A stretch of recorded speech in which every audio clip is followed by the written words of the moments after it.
Hello guys, ಈ ಒಂದು season Bengaluru Bulls ತಂಡದಿಂದ ಪವನ್ ಶರಾವತ್ ಅವರು ತಂಡದಿಂದ ಹೊರ ಹೋದ್ಮೇಲೆ ಈ ಒಂದು ಸೀಸನ್ ತಮಿಳ್ ತಲವರ್ಸ್ ಇವ್ರನ್ನ ತಗೋತಾರೆ 2,26,00,000. ಬಟ್ ಇಲ್ಲಿ ಸ್ಟಾರ್ಟಿಂಗ್ ಅಲ್ಲೇ ಪವನ್ ಶರಾವತ್ ಕುಮಾರ್ ಅವರಿಗೆ ಇಂಜುರಿ ಆಗಿದೆ, ಮತ್ತೆ ಈ ಒಂದು ಸೀಸನ್ ಆಡೋದೇ ಡೌಟ್ ಅಂತ ಕೂಡ ಎಲ್ಲರೂ ಕೂಡ ಹೇಳ್ತಾರೆ, ಮತ್ತೆ ಕೋಚ್ ಕೂಡ ಹೇಳ್ಕೊಂಡಿದ್ದಾರೆ. ಬಟ್ ಇನ್ನ ಅವ್ರ ಕಡೆಯಿಂದ ಯಾವುದೇ ತರ ಒಳ್ಳೆ ಗುಡ್ ನ್ಯೂಸ್ ಕೂಡ ಬಂದಿಲ್ಲ ಪ್ರೊ ಕಬಡ್ಡಿ ಸೀಸನ್ 2022 ಆಡೋಕೆ. ಅಂತಂದ್ರೆ ಅವರಿಗೆ ಸೀರಿಯಸ್ ಇಂಜುರಿ ಆಗಿದೆ. ಮುಂದಿನ ವರ್ಷ 23 ಅಲ್ಲಿ ಇವರು ಬೆಂಗಳೂರು ಬುಲ್ಸ್ಗೆ ಬರ್ತಾರ ಪವನ್ ಶರಾವತ್ ಅವರು. ಪ್ರತಿಯೊಂದು ಮಾಹಿತಿ ಕೂಡ ತಿಳಿಸ್ಕೊಡ್ತಾ ಬರ್ತೀನಿ, ಯಾವ ರೀತಿ ಬರ್ತಾರೆ, ಯಾವ ರೀತಿ ಬರೋಕ್ಕೆ ಚಾನ್ಸ್ ಅಂತ ಕೂಡ ತಿಳಿಸ್ಕೊಡ್ತಾ ಬರ್ತೀನಿ. ಚಾನಲ್ ಸಬ್ಸ್ಕ್ರೈಬ್ ಮಾಡಿ, ಅಂದ್ರೆ ಸಬ್ಸ್ಕ್ರೈಬ್ ಮಾಡ್ಕೊಳ್ಳಿ.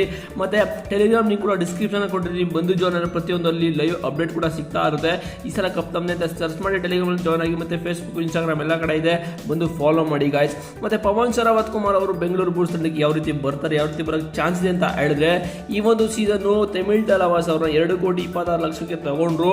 ಬಟ್ ಅವ್ರಿಗೆ ಸ್ಟಾರ್ಟಿಂಗ್ ಅಲ್ಲೇ ಇಂಜುರಿ ಆಗಿದೆ. ಮುಂದಿನ ವರ್ಷ ಯಾವುದೇ ತಮಿಳ್ ತಲಾವಾಸ್ ಅವರು ಇವ್ರನ್ನ ಇಟ್ಕೊಳ್ಳಲ್ಲ ಅಂತಾನೆ ಹೇಳ್ಬೋದು. ಎಂತಕ್ಕೆ ಅಂತ ಹೇಳಿದ್ರೆ ಅರ್ಧಕ್ಕರ್ಧ ಪರ್ಸ್ನ ಇವ್ರಿಗೆ ಇನ್ವೆಸ್ಟ್ ಮಾಡಿ ತಗೊಂಡ್ಮೇಲೆ ಮುಂದಿನ ವರ್ಷ ಈ ಒಂದು ಅಮೌಂಟ್ ಇವ್ರನ್ನ ಮತ್ತೆ ರಿಟೈನ್ ಮಾಡ್ಕೊಳ್ಳೋದು ಡೌಟ್ ಆಗಿದೆ ಅಂತಾನೆ ಹೇಳ್ಬೋದು. ಈ ಒಂದು ಅಮೌಂಟ್ಗೆ ಮುಂದಿನ ವರ್ಷ ಇವ್ರು ಹೋಗ್ತಾರೆ ಅನ್ನೋ ಡೌಟ್ ಆಗಿದೆ. ಎಂತಕ್ಕೆ ಈ ಒಂದು ಇಡೀ ಸೀಸನ್ ಆಡಲ್ಲ ಅಂತಾನೆ ಹೇಳ್ಬೋದು. ಅದಕ್ಕೋಸ್ಕರ ಮುಂದಿನ ವರ್ಷ ಬೆಂಗಳೂರು ಬುಲ್ಸ್ ತಂಡಕ್ಕೆ ಬರೋಕ್ಕೆ ಚಾನ್ಸ್ ಇದೆ ಅಂತಾನೆ ಹೇಳ್ಬೋದು. ಈ ಒಂದು ಸೀಸನ್ ಇವ್ರಿಗೆ ಆಡಿಲ್ಲ ಅಂತ ಹೇಳಿದ್ರೆ ನೆಕ್ಸ್ಟ್ ಸೀಸನ್ ಪಕ್ಕ ಇವ್ರನ್ನ ತಮಿಳ್ ತಲಾವಾಸ್ ರಿಟರ್ನ್ ಮಾಡ್ಕೊಳ್ಳಲ್ಲ. ಮತ್ತೆ ಮುಂದಿನ ವರ್ಷ ಇವ್ರು ಯಾವ ಟೀಮ್ ಬೇಕಿರೋ ಹೋಗ್ಬೋದು, ಅದರಲ್ಲೂ ನಮ್ಮ ಬೆಂಗಳೂರು ಬುಲ್ಸ್ ತಂಡಕ್ಕೆ ಒಳ್ಳೆ ಆಪರ್ಚುನಿಟಿ ಅಂತ ಹೇಳ್ಬೋದು ಮತ್ತೆ ಇವ್ರನ್ನ ರಿಟರ್ನ್ ಮಾಡ್ಕೊಳ್ಳಿಕ್ಕೆ. ಬಟ್ ಮತ್ತೆ ಕಾದು ನೋಡಬೇಕು ಬೆಂಗಳೂರು ಬುಲ್ಸ್ ತಂಡದ ಮ್ಯಾನೇಜ್ಮೆಂಟ್ ಏನ್ ಮಾಡ್ತಾರೆ ಅಂತ. ಬಟ್ ಒಂದು ಚಾನ್ಸ್ ಇದೆ ಬೆಂಗಳೂರು ಬುಲ್ಸ್ ತಂಡಕ್ಕೆ ವಾಪಸ್ ಬರೋಕೆ. ಎಂತಕ್ಕೆ ಅಂತ ಹೇಳಿದ್ರೆ ಆಲ್ರೆಡಿ ಹೇಳ್ದಂಗೆ ತಮಿಳ್ ತಲಾವಾಸ್ ಅವರು ಮತ್ತೆ ಅವ್ರನ್ನ ರಿಟರ್ನ್ ಮಾಡೋದು ಕಷ್ಟ ಅಂತಾನೆ ಹೇಳ್ಬೋದು. ಆಲ್ರೆಡಿ ಇವರು ಸಖತ್ ಯೂಸ್ ಅಮೌಂಟ್ ಕೊಟ್ಟು ಇವ್ರನ್ನ ಬೈ ಮಾಡಿದ್ದಾರೆ. ಬಟ್ ಮುಂದಿನ ವರ್ಷ ಇವರು ಇದೇ ಅಮೌಂಟ್ಗೆ ಬೈ ಮಾಡೋದು ಸಖತ್ ಕಷ್ಟ ಅಂತಾನೆ ಹೇಳ್ಬೋದು. ಬೆಂಗಳೂರು ಬುಲ್ಸ್ಗೆ ಬಂದ್ರೆ ಸಖತ್ ಆಗಿರುತ್ತೆ ಅಂತಾನೆ ಹೇಳ್ಬೋದು. ಮತ್ತೆ ಹಳೆ ಪವನ್ ಶರಾವತ್ ಅವರು ಕೂಡ ಕಾಣಿಸ್ಕೋತಾರೆ.